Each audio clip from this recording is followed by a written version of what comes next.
আসসালামু আলাইকুম। Still bumper point পক্ষ থেকে বলছিলাম। এটা হচ্ছে বিল্ডিংয়ের রেলিং। আমরা দীর্ঘদিন ধরে রেলিং, ব্যালকনি, এসএসের যত রকমের কাজ আছে সব করে থাকি। এই কাজটা শেষ করার পরে আমরা আরেকটা বিল্ডিংয়ের কাজ পাই। এটা হচ্ছে যে কাঠটলি, হালিশহর। তারপরে হচ্ছে যে আরেকটা করেছিলাম ইপিজিট। এটা শেষ করার পরে আমরা আরেকটা কাজ পাই আগ্রাবাদে, আমাদের আগ্রাবাদেই সাইডে এলাকার। এটা হচ্ছে যে স্টিল ডেক 1.5 দিয়ে কাজগুলো করা।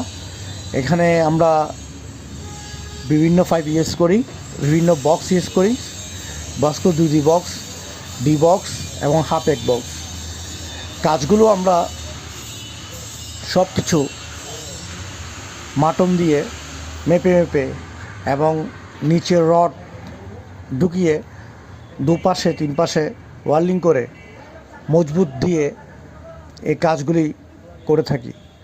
দক্ষ মিস্ত্রি দিয়ে শুকনোভাবে আমরা দীর্ঘদিন ধরে এই এসএসের কাজ করে আসতেছি এবং আমাদের দৈনিকের পাম্পারের পাশে আমরা বিভিন্ন বিল্ডিংয়ের সাইড, রেলিং, ব্যালকনি এসব করে থাকি। আমাদের সবচেয়ে বড় জিনিস হচ্ছে কোয়ালিটি।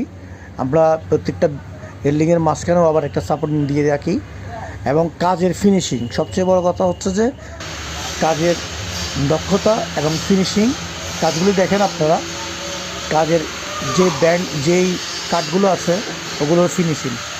আমরা ফিনিশিংয়ের জন্য যত অ্যাক্সেসরিজ, যত মেশিনারি প্রয়োজন হয় আমরা সবই ইউজ করি এবং আমরা সবসময় আপ্রাণ চেষ্টা করি কাস্টমার স্যাটিসফাইয়ের জন্য আমরা দীর্ঘদিন ধরে এই গেট, এসএসএ, রেলিং, ব্যালকনি সব করে থাকি। এটার পাশে আমরা গ্যাসের একটা পাশে দরজা করে দিয়েছিলাম, ওনারা বলতে করেছিলাম। এবং আপনারা যদি কোনো এসএসের কাজ করেন আমার সাথে যোগাযোগ করতে পারেন। আমরা দক্ষ মিস্ত্রি শুকনোভাবে কাজগুলো করতে চাই। আসসালামু আলাইকুম।